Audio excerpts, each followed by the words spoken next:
సుమన్ టీవీలో మీ business promotions కోసం ఈ కింది నెంబర్ను సంప్రదించగలరు.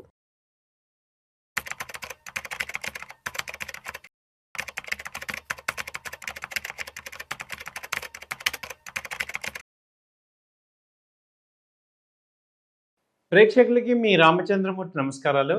ఇవాళ ఈ వీడియోలో మనం గోల్డ్, సిల్వర్ ప్రైసెస్ వార్ జరుగుతున్నప్పుడు ఎందుకు పెరగట్లేదు అనేది తెలుసుకుందాం.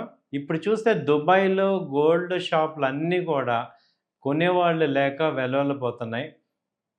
యాక్చువల్‌గా దుబాయ్‌లో జరుగుతున్న మిడిల్ ఈస్ట్ వార్ ఈ దుబాయ్‌కి కూడా ఎఫెక్ట్ అయింది. టూరిజం గానీ, అలాగే గోల్డ్ గానీ ఈ దుబాయ్‌లో ఏమవుతుందంటే కొనేవాళ్ళు లేక వెలవెలపోతున్నాయి. అమ్మకాలు లేవు.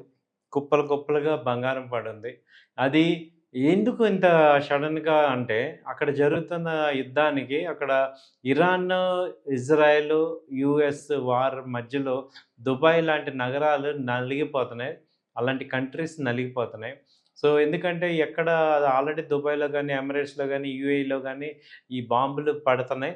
యూఎస్ ఎంబసీస్ ఎక్కడున్నాయో వాటి మీద ఇరాన్ అటాక్ చేస్తుంది. కాబట్టి వాటన్నిటి మీద ఎఫెక్ట్ అవుతుంది.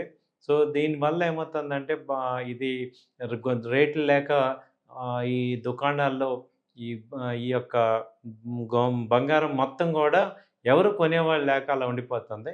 అయితే జనరల్‌గా ఇప్పుడు మనందరికి ఒక డౌట్ రావచ్చు. ఏంటంటే ఎప్పుడు వారొచ్చినా పెరిగే గోల్డ్, సిల్వరు ఇప్పుడెందుకు పెరగట్లేదు? అంత ఎక్స్‌పెక్టెడ్‌గా ఎందుకు పెరగట్లేదు? ఏమైంది? లాస్ట్ టైము యె యె యుక్రెయిను, రష్యా వారొచ్చినప్పుడు విపరీతంగా పెరిగిన గోల్డ్, సిల్వర్లు ఇప్పుడెందుకు పెరగట్లేదు? అంటే దానికేంటంటే రీజన్ మెయిన్‌గా ఇప్పుడు ఫస్టు ఏమవుతుంది అంటే ఈ గోల్డ్ మీద కన్నా అందరూ కూడా ఎక్కువ మంది ఆయిల్ మీద ఇన్వెస్ట్ చేశారు. ఎందుకంటే అందరికి తెలుస్తుంది ఆయిల్ షార్టేజ్ వస్తుంది కాబట్టి ఆయిల్ రేట్లు పెరుగుతాయనేది అందరికీ తెలిసి క్రూడ్ ఆయిల్ మీద ఎక్కువ ఇన్వెస్ట్ చేశారు. అది మంచి రిటర్న్స్ ఇచ్చింది. దాదాపు 6,000 ఇంటర్నేషనల్‌గా $60 నుంచి ఇప్పుడు $110కెళ్ళింది. అలాగే ఇండియన్ మార్కెట్‌లో చూస్తే 6,000 నుంచి ఇప్పుడు 9,500, 10,000 దాకా వచ్చింది.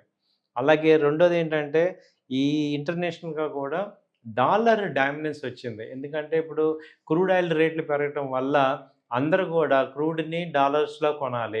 రేట్ పెరిగింది కాబట్టి ఎక్కువ డాలర్స్ ఇవ్వాలి. కాబట్టి డాలర్ ఎక్కువ స్ట్రాంగ్ అవుతుంది. కాబట్టి అమెరికన్ డాలర్‌కి ఎక్కువ డిమాండ్ అయితే వస్తుంది. అందుకని ఎక్కువ డాలర్ మీదకి మనీ ఫ్లో అయింది గానీ, ఈ గోల్డ్ మీదకి రాలేదు. తర్వాత చూసుకుంటే ఈ ఇన్‌ఫ్లేషన్ పెరగటం అనేది జరుగుతుంది కాబట్టి, ఈ ఫెడరల్ రిజర్వ్‌కి రేట్ కట్స్ చేస్తారు. కాబట్టి కూడా అప్పుడేమవుతుందంటే డాలర్‌కి డామినెన్స్ పెరుగుతుంది. సో, అక్కడ బాండ్ ఈల్డ్స్ ఎక్కువొస్తాయి. బాండ్ మీద ఈల్డ్ ఎక్కువొస్తది కాబట్టి, మనీ అంతా కూడా యూఎస్ ట్రెజరీ బాండ్స్‌కెళ్ళే అవకాశాలు ఎళ్తున్నాయి. అందువల్ల ఏంటంటే, ఈ సేఫ్ హేవెన్ గోల్డ్ మీద ఎక్కువ మంది ఇన్వెస్ట్ చూపించట్లేదు. తర్వాత లాస్ట్ ఏంటంటే ఇంకో పాయింట్ 2025లో గోల్డ్ ర్యాలీ విపరీతంగా వచ్చింది. గోల్డ్, సిల్వర్ గోల్డ్ అయితే 80,000 నుంచి ఇప్పుడు 1,60,000, 1,80,000 దాకా ఎళ్ళింది కాబట్టి, అందరి దగ్గర గోల్డ్ అయితే స్టోరేజ్ అయిపోయింది కాబట్టి, ఫ్రెష్‌గా కొనేవాళ్ళు లేరు. అందుకే గోల్డ్ స్టడీ రేట్లు పెరగట్లేదనేది ఇంకొక అనాలిసిస్ అవుతుంది.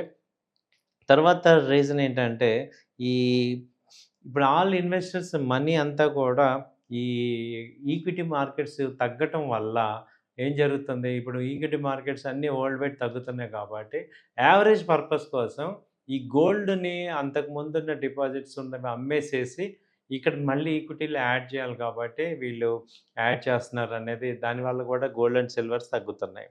తర్వాత ఇంకొక రీజన్ చూసుకుంటే, ఇప్పుడు ఈ వార్ వల్ల ఏంటంటే గోల్డ్ ఒకటే కాకుండా మల్టీ అసెట్స్ ఇప్పుడు వచ్చేసాయి. డైవర్సిఫైడ్ అసెట్స్ వచ్చాయి కాబట్టి gold, silver as well as copper, అలాగే క్రూడు, అలాగే ఈ యూఎస్ డాలరు. సో, ఇలా మల్టీ అసెట్ స్టాక్స్ వీటన్నిటి మీద డైవర్సిఫై అయింది కాబట్టి గోల్డ్‌కి ఇవ్వాల్సిన అన్నిటిని అమ్మేసేసి గోల్డ్ కొనేటట్టు వాళ్ళ లేరనమాట. అందువల్ల కూడా గోల్డ్ నార్మల్‌గా మూవ్ అవుతుంది.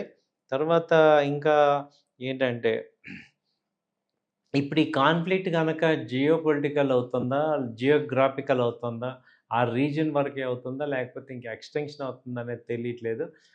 ఎప్పుడైతే జియోగ్రాఫికల్‌గా పెరుగుతూ ఉందో, అప్పుడు ఏమవుతుందంటే, ఈ యొక్క ఫండ్ మేనేజర్స్ అందరూ గూడా యూఎస్ ట్రెజరీస్, యూఎస్ స్టాక్స్ కొనే అవకాశాలు ఎక్కువుంటున్నాయి.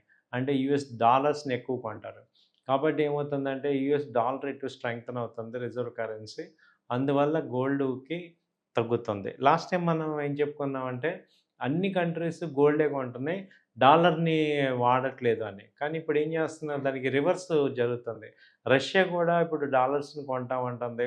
అలాగే ఆయిల్‌ని డాలర్స్‌లో ట్రేడ్ చేస్తామంటుంది. దాంతో ఏమవుతుందంటే డాలర్ డామినెన్స్ మళ్ళీ వస్తుంది. కాబట్టి గోల్డ్‌కి వాల్యూ తగ్గుతుంది. సో, ఇవన్నీ కూడా రీజన్స్ వల్ల గోల్డ్, సిల్వర్ ప్రైసెస్ అయితే స్టడీగా రేంజ్‌లోనే ఉన్నాయి. అంతకుముందు యుద్ధం స్టార్ట్ అయినప్పుడు ఫిబ్రవరి 28న ఈ క గోల్డొచ్చి $5,400 ఇంటర్నేషనల్‌గా ఉంటే, ఇప్పుడు 5,100 ఉంది. కాబట్టి కంటిన్యూగా ఇది తగ్గుతూనే ఉంది. బట్ ఎనీ టైమ్ గోల్డ్ మీద కూడా మళ్ళీ రీఇన్వెస్ట్‌మెంట్ వచ్చే అవకాశాలు కూడా లేవు. ఆహ్, any time geopolitical situations watch అవుతుంటే మారుతూ ఉంటున్నాయి. కాబట్టి ఈ ప్రెజెంట్ డాలర్ గూడా డామినెన్స్‌గా రావటం వల్ల గోల్డ్, సిల్వర్‌కి కొంత వీక్‌నెస్ అయితే కనపడుతుంది తెలుస్తుంది. థాంక్ యూ అండి. నమస్తే.